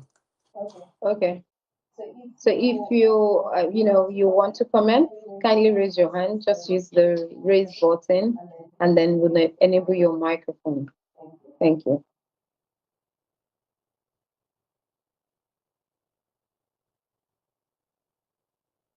All right, do you have questions around here? And these questions are open for you to respond, give us a feedback, what you think your three highest value AI opportunities are in your organization, how you think data assets sufficiently mature for AI deployment. I think more people have jobs, but we still have 25 plus people here. All right. Anyone who's taking the response to this, let's enable your microphone. Raise your hand. I would open the floor and call people.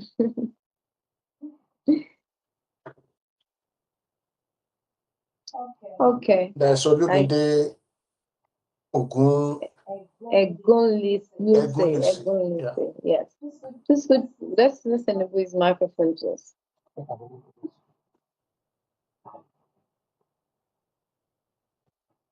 Can you unmute from your end, please? Okay, good afternoon. Good afternoon, sir. Yeah. Good afternoon. Yes, sir. Good afternoon, sir. Okay, sorry, am I to answer one of the questions or as much as I can? Which one is it? As much as you can.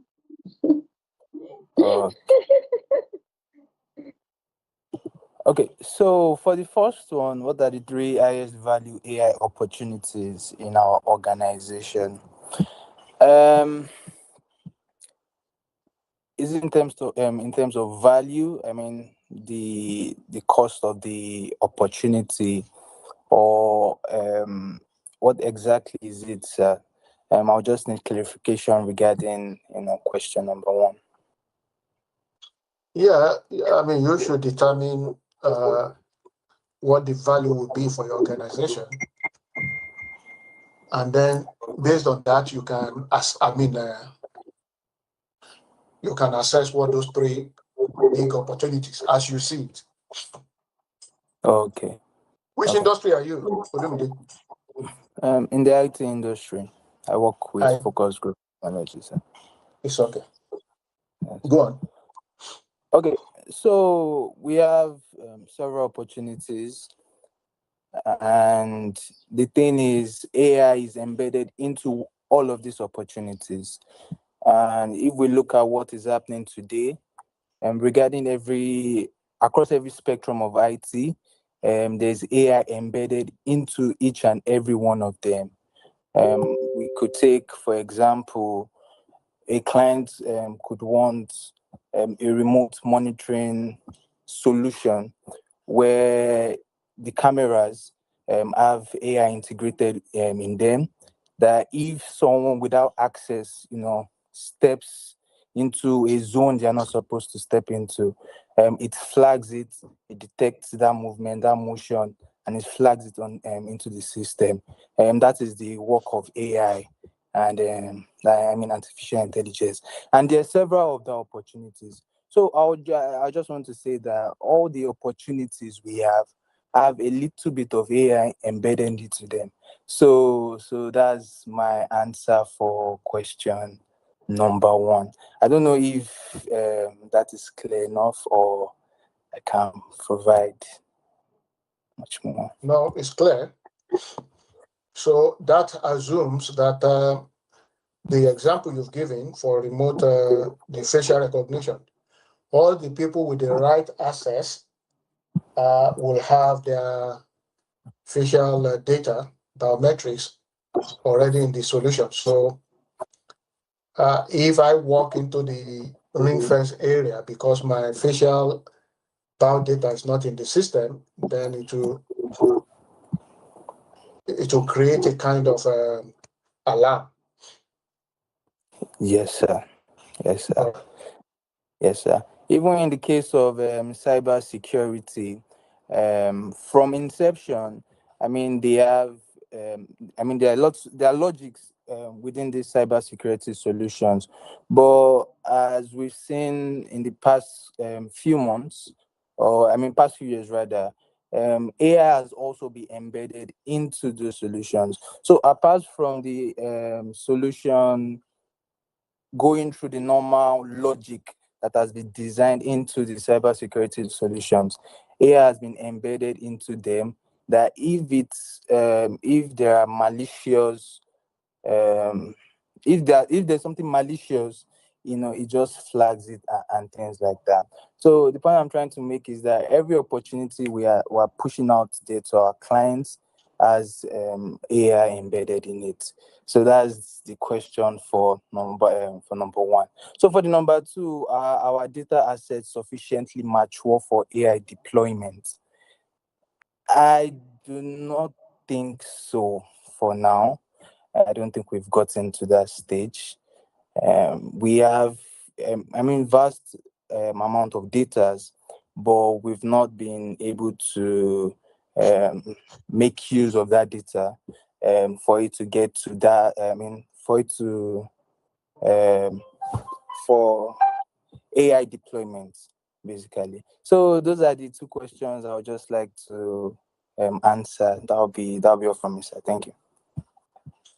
Thanks, Olumide, and that's very insightful. You're welcome, sir. All right. There's a question here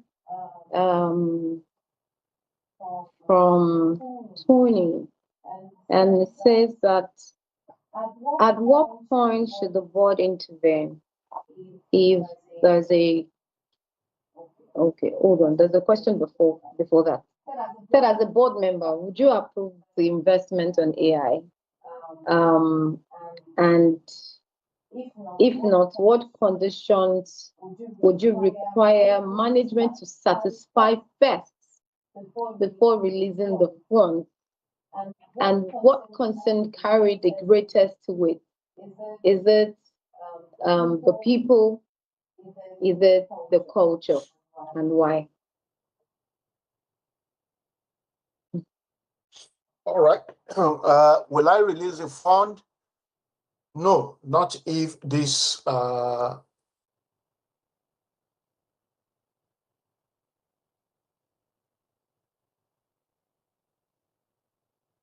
if these conditions are not satisfied.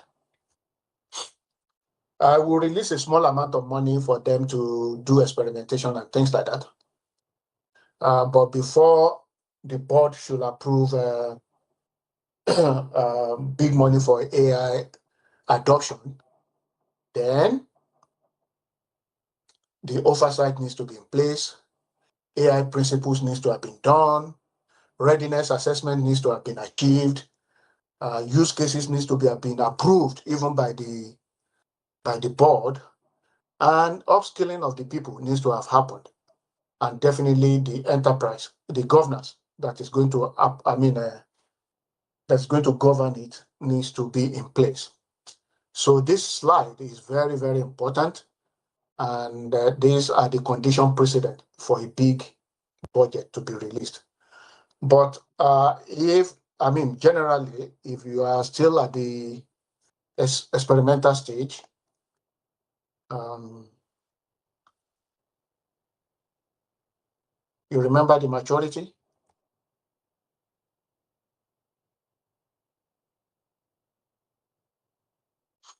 If you are still at the experimental stage, then you can release a small budget. You shouldn't even release organized adoption, until some of these things are in place. So if you are going to release organized adoption, then that use case needs to have been proven. That's the reality. So if for the boards that I'm sitting on, those would be the yardstick we normally use. Okay, so also, I think I also want to just quickly dwell on the fact checking, especially when you mentioned the UK case, where someone on the road Kader didn't was biased with his prompt, and the response wasn't solid enough, with proper fact checking. And I also think that this was the same thing that happened with Idiot when the Australian government asked them to do a research, and when the report was submitted, the Australian government sent it to a professor who did the fact checking and saw that it was almost 100% AI. Yeah. So there's also the concern that AI would sort of eliminate or quietly erode creativity and mental strength.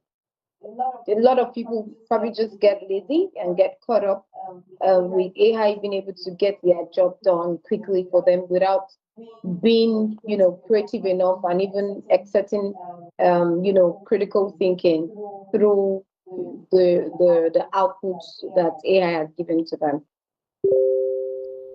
So I'd like you to shed more light on that. You've done this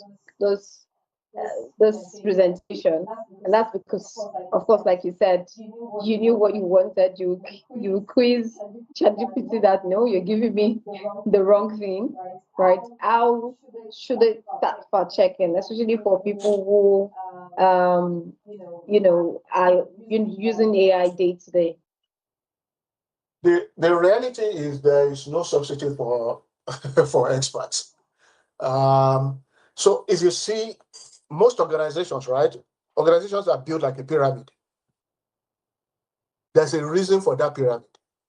So what happened is at the base is where you have the new entrants, people who are learning, who don't know, then they do their work and move it to the next level.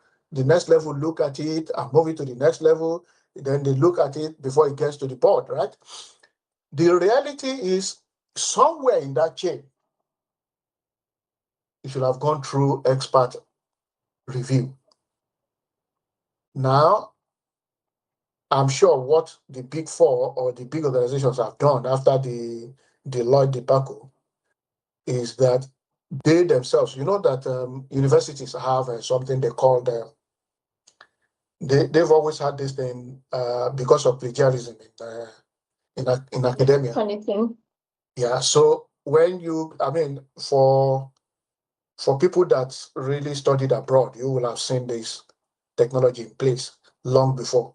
So when you write your what's it called and submit it, they run it through a software that tries to match it to the body of knowledge that they already know.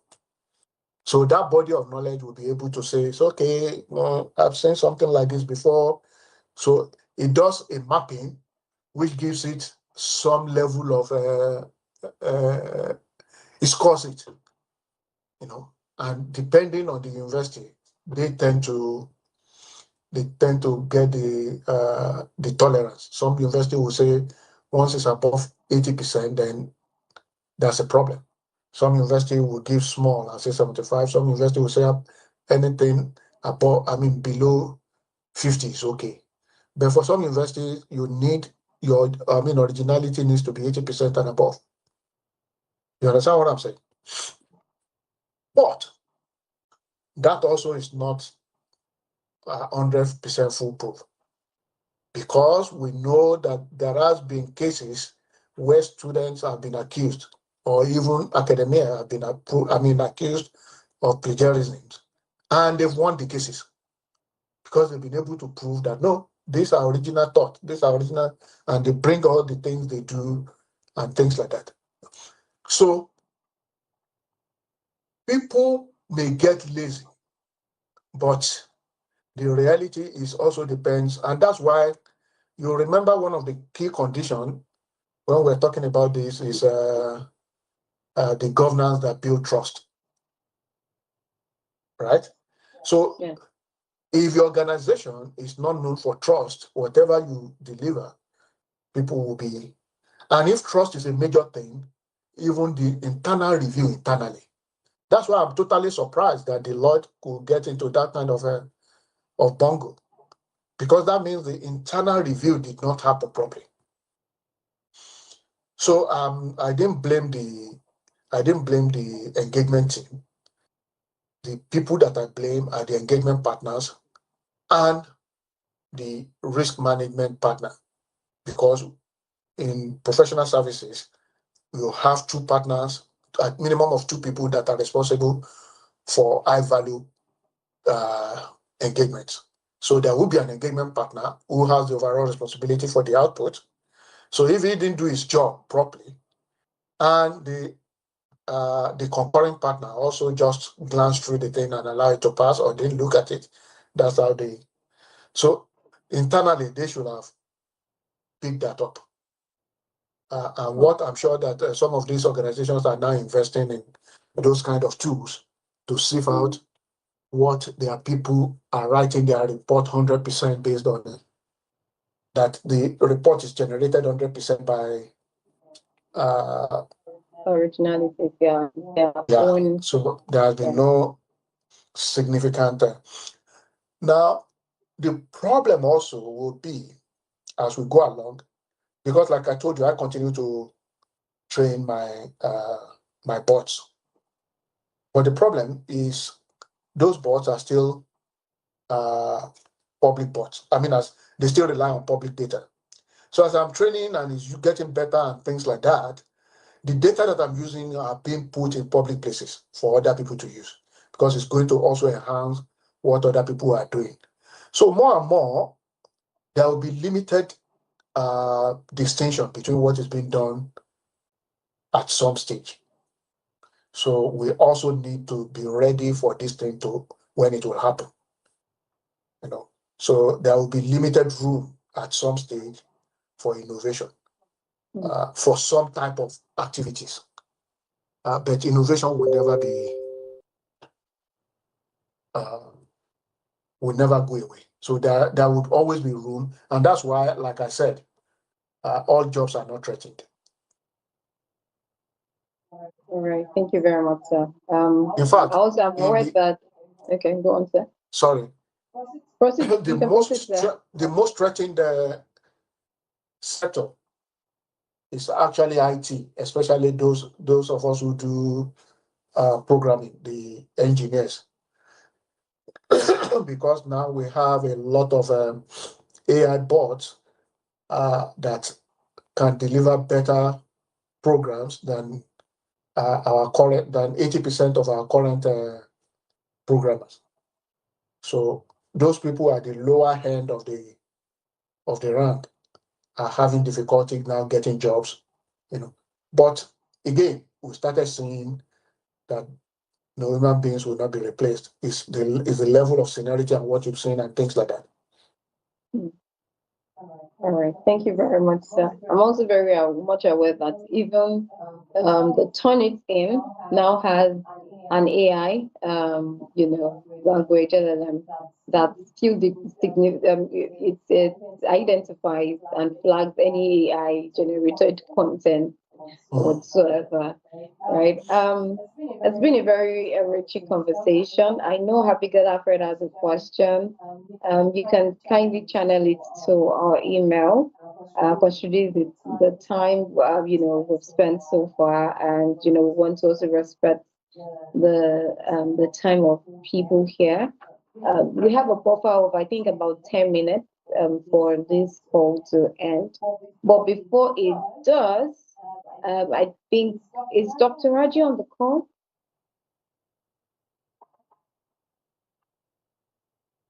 Is Dr. Raji on the call? He is? Please kindly unmute, sir. Trying to unmute. Good. So I think I'm unmuted now. Good afternoon, everyone. Yes, I know I'm on the call. Oh, okay. Good afternoon, sir. Good afternoon, sir. Dr. Raji is the CEO of Focus Group, and it's usually our practice to have him up at the end of, as we're wrapping up the webinar, to have a conversation either with the guest speaker or do an appreciation, to the guest speaker. And I don't know why your video is not on, sir. Are you in a meeting? Oh, okay. No. let me put on my video now for you to see. Okay, can you see me now? Can you see me now? Yes. Yes. Hello? Yes. Yes. Oh, Yes, okay. we can see you. Okay. Okay. So, Anu, thank you very much. And Mr. Salau, thank you very much for this wonderful, presentation. I followed through, all through, and there's nothing more to add. There's really nothing more to add. I'm also one of the people that think that AI is just to enhance our operational efficiency, but I see now that it's far more than that. And even for us as an organization, last year we adopted AI as one of the solutions that we will not only use but also provide to customers so as to help them grow their organization and then also improve efficiency. And you have opened eyes to several things that we can do. With AI, I think that of us need to also read a lot more so that we can maximize, the capacity that AI brings to the table. Thank you very much. Really, very grateful for your time and for the audience too. Thank you very much for coming along today. Thank you. Thank you very much. And I saw my dear friend and Simon Agi, Mr. Simon. my Simon, dear sir. friend and my roommate when we were in the university. Ah. So, Mr. Simon, you can unmute and turn on your camera as well. Simon has been my friend for over 43, 44 years now. Wow. Wow. No, we are no more friends. We are actually brothers. Long time ago. Of course, for that long, Yes. beyond Like one of my friendship. friends would say, Yes. we became friends That's true. when there was nothing at stake. Mm. But I like the use of to thank Kuli for coming and for opening our eyes. We know a whole lot more now. I'm sure we'll consult you even if we. And I want us to wish him a happy birthday in advance. Tomorrow is his birthday. Oh. Congratulations. Congratulations. Thank you. Happy Happy birthday, sir. Oh, Mr. Simon, you would have told us, so we'll play happy birthday jingle for him. Happy birthday, sir. Happy birthday, sir. Thank you very much, sir, for being part of this. We're very grateful. And if you're in Nigeria in August, maybe second week in August, you can join us for the anniversary. We are especially inviting you. So, if you're in Nigeria in August, we'll love to see you. All right, sir. All right, sir. Thank you very much. August 17th. Yes, August 17th. Yes, sir. Thank you very much for being part of this. Thank you for sending us the slide. The slides will be shared with everyone. We have your email, so we're going to email the slides to you. And then you can use that to make decisions in your organization internally, whatever it is you need to start doing henceforth. Thank you very much, sir, once again. We're going to take a group picture now. Myself, you, Mr. Kulisai, Salau, Dr. Raji, and Mr. Simon Agi. So we have to wait for Mr. Kule to wear his jacket. Oh, let me also wear my jacket then. Okay, Dr. Raji told us to grab his jacket.